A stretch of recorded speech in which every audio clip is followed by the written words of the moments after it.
Alright, so you're probably wondering why you saw a low quality edit of the same boat. Well, let me tell you, it's because we are in part 2 of the boat restoration series. So if you saw the first video, we actually got the boat running and cleaned it up and did a couple things to just kind of restore the appearance of it. But in this video, we have some things to work on because unfortunately it doesn't run right now. So we got a couple things to look at. We have to resync the carbs so it kind of idles properly. We obviously have to figure out what the electrical issue is that's causing it to not spark. And we just got to kind of clean out the inside of the motor and make sure it runs smoothly before getting it on the water. So in this video, we're getting it ready for part 3, which is going to be our maiden voyage. So I worked on a lot of other stuff other than the motor, but unfortunately I lost all the footage for those installations. But as you can see here, I did put a new taillight on the right side of the trailer and wired it up. And on this side here, you can see that's the taillight that was already there. It works completely fine. So we're just going to leave it there. Even though they're mismatched, it'll do the job. As you can see here, we replaced the wheels and tires on the trailer. The tires themselves were rotted out pretty bad and they definitely didn't hold air for very long. So we wanted to replace those, but we actually ended up replacing both the wheels and tires just because the combination of both was not much different in price. So it just kind of made the most sense to do that. You might also notice that the trailer is pretty rusted out, and we'll worry about that later. As you can see here, we put the seats in. I actually attached it to a swivel mount. So basically the way I did it was I mounted the swivel to the bottom of the seat and then attached that to the pedestal, as you can see here, which is about a 10-inch pedestal. So it's just the right height for fishing and driving the boat as well. And I can kind of perfectly position the seat wherever I want it to where I can fish or drive the boat, which is super nice. Matt is on the other side of the motor here. He actually came back over and kind of helped us troubleshoot a little bit more. Unfortunately, we figured out that the starter was going bad, so it was kind of slipping internally. So it ended up not working out as far as troubleshooting the electrical issue we were having. We actually had to fix the starter before moving forward anymore.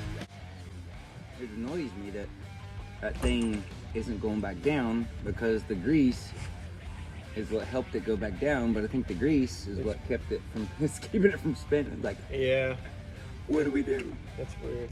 So Matt was nice enough to actually take the starter off, take it home, and clean out the internals of it to see if that would fix our issue.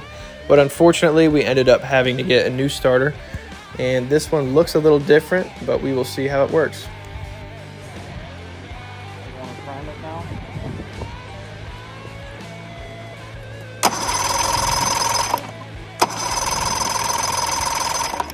So we ended up putting the new starter in and it actually worked really well. As you can see, that mechanism looks a little bit more modern and definitely does the job really well. But we could not actually get it to start even after replacing the starter, which was expected because we have another electrical issue to deal with. So we're going to move on to that and hopefully we can solve that issue as well.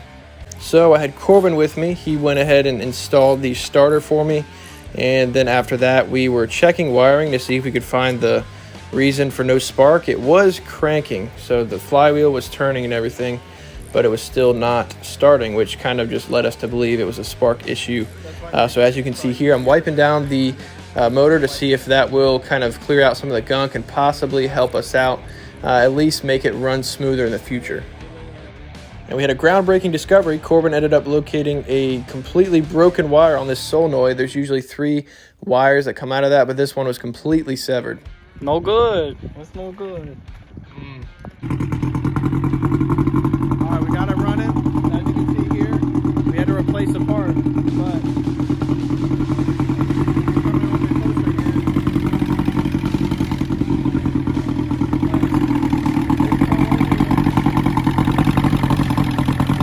now it runs real good. There you go.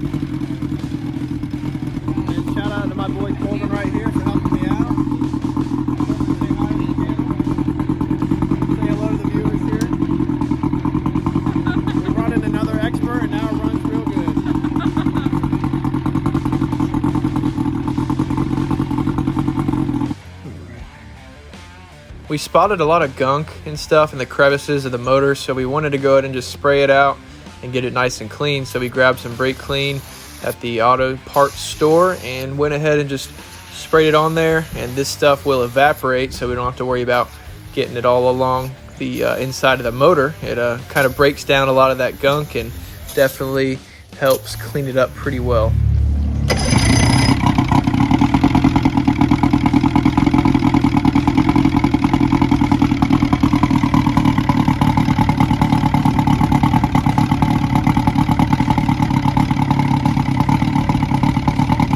So as you just saw there, the motor seemed to run pretty good. We changed out all the spark plugs, and we also checked the carbs, and they all seem to be in sync.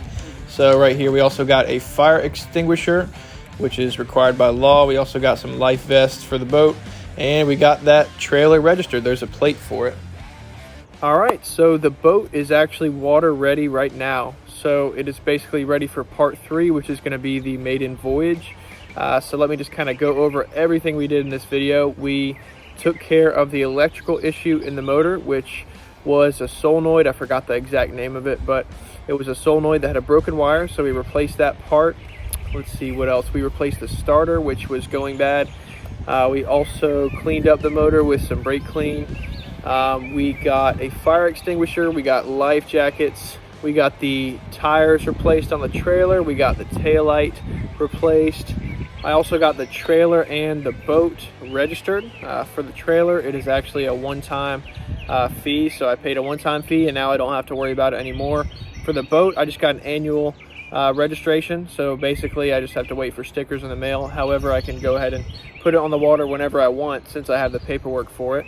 So it is all ready to go. I just have to finish my boat license probably tonight, and we can get it out on the water. All right, so that's it for part 2. I'm even more excited for part 3 because all of our hard work finally gets to pay off as we put it out on the water for the first time.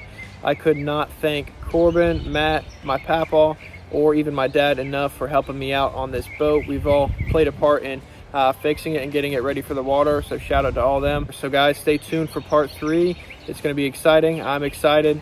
We're going to get it out in the water and see what it can do.